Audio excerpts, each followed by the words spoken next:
Hi, this is Ogden Kraut. I'm going to talk a little bit about some of the changes throughout church history.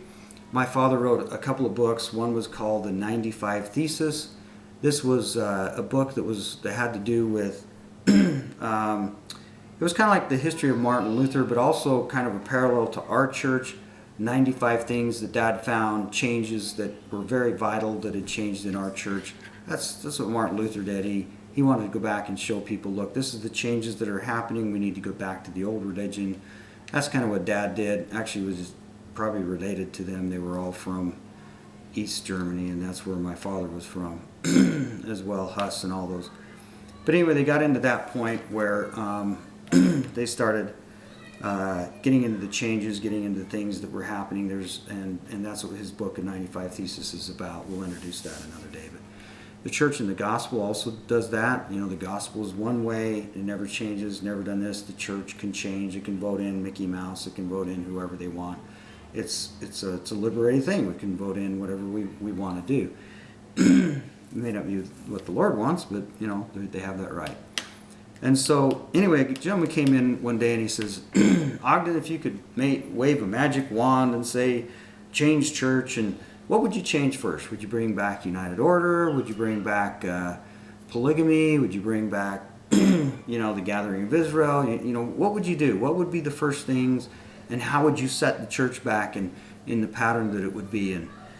And Dad sat there for a long time, and he goes, I really don't think I would change anything. I said, what do you mean you want to change anything? You leave it like it is? And he says, yeah, the more I think about it, I think this is exactly the Lord's plan. I think he's allowing people to be tested.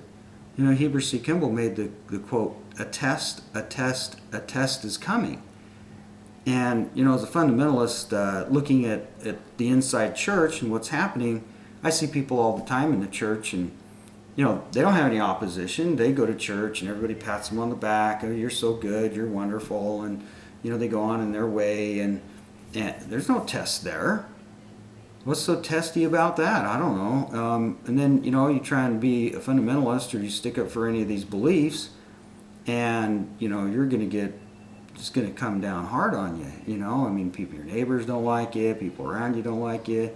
The worst persecution, I used to be a truck driver and went all over the United States, and man, everywhere that you're at, people don't have a problem really with polygamy or the old religion. It's right there in the Bible. Oh yeah, we believe that. Oh yeah, that's a true thing, and more power to you. Hope things work okay. And you come to Utah, and boy, everybody's about ready to scalp you and tar and feather you at the same time. And so back to this whole story, the reason why he wouldn't change that is because it's such a good test.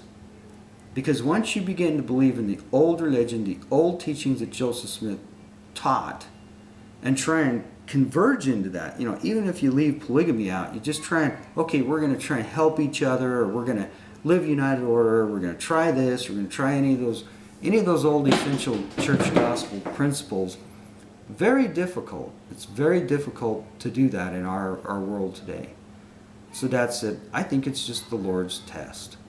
And the ones who really want to know the truth, they're going to study it out, they're going to dig deep, they're going to find out what really was taught, and then they're going to try and live that the best they can.